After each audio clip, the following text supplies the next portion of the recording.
మానవాసురుల మధ్య సమరభేరి మ్రోగనుంది. అసురగణం భీతిల్లే శక్తి ఉన్న ఆ మణి దుష్టుల చేతుల్లో పడి ఈ బ్రహ్మాండానికే పెనుముప్పుగా మారేలోగా ఆపడం నీ వల్లే అవుతుంది. నేనొక్కడినే ఎలా ఆపగలను? ఒక్కడివేనా? అరికాలు విదిలించి మహాసముద్రాన్ని లంఘించినవాడు,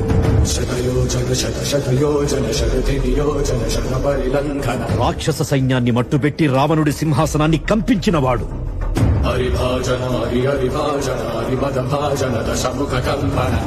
చిన్న నిప్పురవ్వతో లంకా నగరాన్ని అగ్నిలో అలికినవాడు,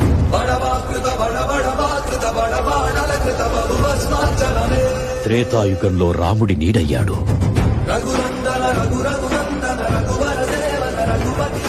ద్వాపర యుగంలో కృష్ణార్జునుల రథకేతనమై గర్జించాడు.